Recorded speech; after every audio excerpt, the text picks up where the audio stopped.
मुख्यमंत्री नायब सिंह सैनी ने हरियाणा विधानसभा के बजट सत्र के दौरान राज्यपाल के अभिभाषण पर विपक्ष द्वारा उठाए गए सवालों का जवाब दिया। अपने जवाब में मुख्यमंत्री ने कांग्रेस को जमकर घेरा। उन्होंने ये बताया कि राज्यपाल के द्वारा 20 फरवरी को दिया गया अभिभाषण राज्य की दशा और दिशा को व्यक्त करने वाला है।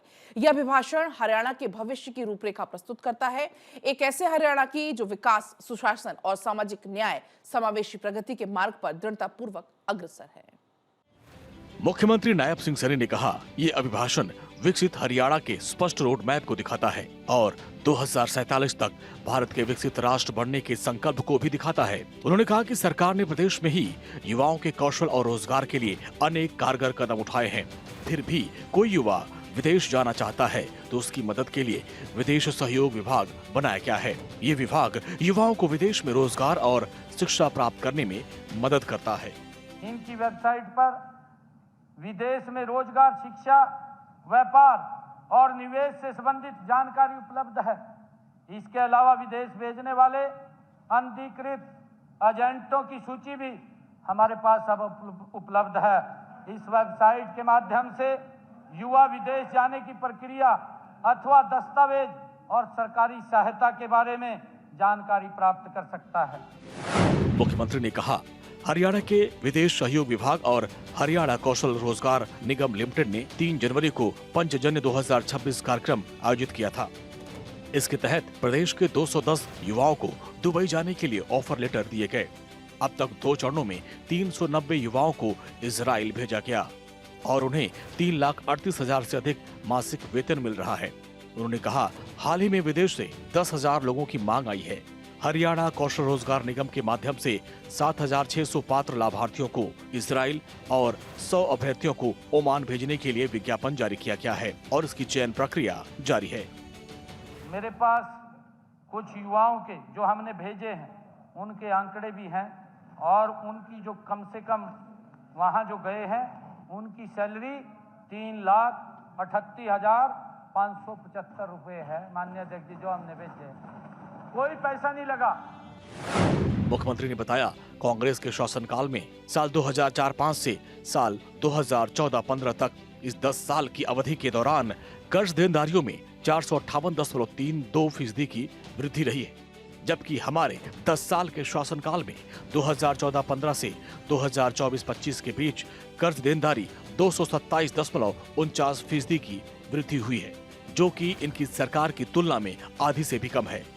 उन्होंने कहा, बजट अनुमान 2025-26 के मुताबिक राज्य का राजकोषीय घाटा सकल राज्य घरेलू उत्पाद का 2.67% रहने का अनुमान है, जो कि physical responsibility and budget management act के तहत 15वें वित्त आयोग द्वारा निर्धारित 3% की सीमा से भी कम है। मुख्यमंत्री ने कहा कि हमने पिछले 10 सालों में ऋण सेवा के लिए 3,66,016 करोड़ रुपए का भुगतान किया और इसमें 1,61,796 करोड़ रुपए ब्याज भुगतान और 2,04,220 करोड़ रुपए मूलधन शामिल है। राज्य सरकार द्वारा मूलधन और ब्याज का भुगतान नियमित रूप से किया जा रहा है और अभी तक किसी भी मौके पर ऋण किस्त और ब्याज का भुगतान इसमें कोई भी डिफॉल्ट नहीं आया।